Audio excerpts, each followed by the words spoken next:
ایک صرف ذکر چلاتے ہیں، اللہ اللہ اللہ۔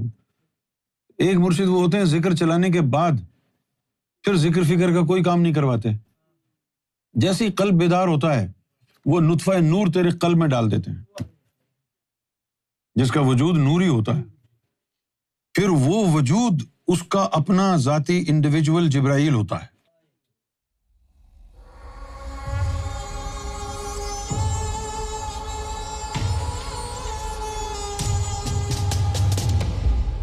کہ بھائی اب میرے نصیب میں دیدار الہی لکھا ہے یا نہیں لکھا ہے؟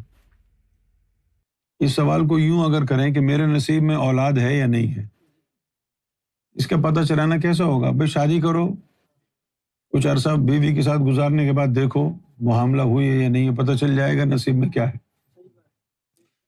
اسی طریقے سے یہ نطفہ نور قلب میں لے کے آؤ۔ نطفہ نور، مرشد بھی دو طرح کے ہوتے ہیں نا، ایک صرف ذکر چلاتے ہیں، اللہ اللہ اللہ۔ ایک مرشد وہ ہوتے ہیں ذکر چلانے کے بعد پھر ذکر فکر کا کوئی کام نہیں کرواتے، جیسے ہی قلب بیدار ہوتا ہے وہ نطفہ نور تیرے قلب میں ڈال دیتے ہیں اور ایک نیا ظاہر شاہ پیدا کرتے ہیں جس کا وجود نوری ہوتا ہے، جس کا وجود نوری ہوتا ہے، پھر وہ وجود اس کا اپنا ذاتی انڈیویجول جبرائیل ہوتا ہے۔ جس طرح اب اگر ہمیں سرکار سے کچھ پوچھنا ہے، نہ تو ہمارے قلب کی پہنچ ریاض الجنہ تک ہے، نہ روح کی ہے، نہ انا کی ہے، یہ تو ساری ادھر کی مخلوقیں ہیں، تو پھر سرکار سے رابطہ کیسے ہوگا؟ وہ جو سرکار کی مخلوق اندر ہے اس کے ذریعے رابطہ ہوتا ہے، اس کا کوئی پردہ نہیں ہے، وہ فوراً جاتی ہے، آنن فانن جا کے آنن فانن واپس آئے گی۔ نام یہی لیتے ہیں، ذکر قلب کا اذن لے لو، ذکر قلب کا اذن، لیکن جن کے پکا کرنا ہو، جن کے اوپر دل آ جائے سرکار کا، تو ذکر قلب چلانے کے بعد نطفہ نور ان کے قلب میں ہر حال میں ڈلے گا۔ نہیں ڈلا تو اس کا مطلب ہے کہ اس کے بارے میں سرکار مشکوک ہیں، یہ آگے 5 10 20 22 سال بعد بھاگ ہی جائے گا اگر نطفہ نور نہیں ڈلا تو۔ وہ نطفہ نور ڈالا جاتا ہے، یہ وہی عمل ہے جسے طفل نوری عطا ہوتا ہے۔ طفل نوری میں بھی تو نطفہ نور ہی ڈالا جاتا ہے نا، قلب کے اندر، قلب کے اندر نطفہ نور ڈالا جاتا ہے۔ 3 سال میں وہ مخلوق باہر آ جاتی ہے، 3 کے بعد 9 سال اس کی تربیت ہوتی ہے، 12 سال کا جب وہ ہو جاتا ہے تو اپنی منزل پہ پہنچ جاتا ہے۔ پھر تجھے نہ انا کی ضرورت، نہ قلب، نہ روح، اس کے مخلوق کے اپنے 7 لطائف ہوتے ہیں۔ اس مخلوق کا لطیفہ نفس بھی جو ہے وہ بھی قدسی نفس ہوتا ہے، وہ قدسی نفس ہوتا ہے۔ اب ایسے بندے کے پھر 14 لطیفے ہو گئے نا، 7 اس کے اپنے، 7 اس مخلوق کے۔ اب تمہیں کیا پتا کہ کب اس کا قلب ہے اور کب اس مخلوق کے قلب سے محبت تم سے کر رہا ہے وہ؟ اس کے اپنے قلب میں تو اتنی محبت کا شعور نہیں ہے نا، لیکن وہ مخلوق جو نطفہ ریاض سے بنی ہے، باطنی نطفہ ریاض سے جو مخلوق بنی ہے، اس کا جو قلب ہوگا، اس کی صلاحیت حب کتنی ہوگی، اس کی شدت عشق کا عالم کیا ہوگا؟ پھر اس مخلوق کو کہتے ہیں نا کہ یہ جنس ریاض ہے۔ کیا ہے؟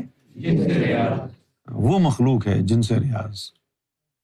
اسی کے لیے شاعری میں کہا گیا ہے کہ آستین میں چھپ کے ہم یہاں آئے تھے، ازل سے آستین ریاض میں مستور یہ، پھر کیا جب قصد دنیا آئے ہمراہ ریاض۔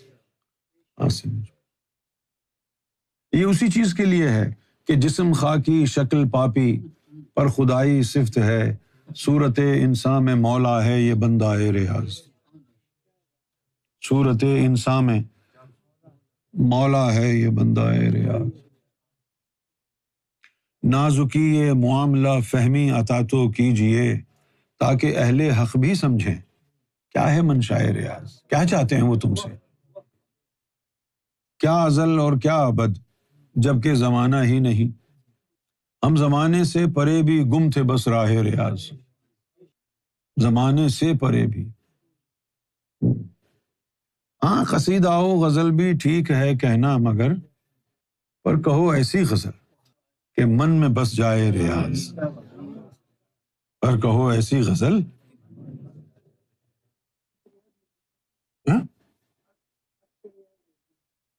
ہاں فرق تو ہے، وہ تو عکس ہے نا، عکس تو سمجھتے ہو نا آپ، ریفلیکشن. اور یہ نطفہ نور سے ہے، یہ نطفہ نور سے بنا ہے. اتنا ہی فرق ہے جتنا عشق اور فقر میں ہے. جو نطفہ نور سے بنا ہے وہ فقر میں جائے گا. فقر کا کیا مطلب ہے؟ کہ اب رب کے علاوہ کسی سے تعلق نہیں رکھ سکتا تو، یہ فقر ہے. اگر رب کے علاوہ کسی اور سے تعلق ہوگا تو رب تعلق نہیں رکھے گا تجھ سے، کیونکہ اس کو ڈویلٹی پسند نہیں ہے. وہ ڈویلٹی کو سپورٹ نہیں کرتا ہے کہ تیرا تعلق رب سے بھی ہو اور کسی اور سے بھی ہو. وہ ختم کرنا پڑتا ہے. ختم انسان کے بس میں نہیں ہے. کہاں سے نکالے گا دل سے دنیا کی، رشتہ داروں کی، ماں باپ کی، بیوی بچوں کی محبت کیسے نکالے گا؟ تو وہ نظر ڈالتا ہے، سب اس کے دل میں جو بت ہیں دنیاوی رشتوں کے، سب توڑ پھوڑ کے رکھ دیتا ہے، پھر اسے کوئی یاد نہیں آتا. عکس ریفلیکشن ہے، اس کی تشریح ممکن نہیں ہے، کیونکہ عکس کا کام جو ہے آپ کی روح میں جذب ہونا ہے، اور وہ جو نطفہ نور ہے وہ الگ مخلوق بنائے گا، آپ کی روح میں کوئی چینجز نہیں آئیں گی اس سے. اب دیکھو نا، کائنات کا کوئی بندہ، کوئی ولی اس قابل نہیں ہے کہ اس راز کو سمجھے کہ جب سرکار نے یہ فرمایا کہ جثہ توفیق الہی وہ ہمارے وجود میں جذب ہو گیا، ہمارے خون کی نسوں میں جذب ہو گیا، کہ وہ تو سینے میں رہتا ہے. سلطان حق باہو کے اندر طفل نوری تھا، سینے میں تھا. ان کی روح میں کہاں جذب ہوا تھا؟ ان کے جسم میں کہاں جذب ہوا تھا؟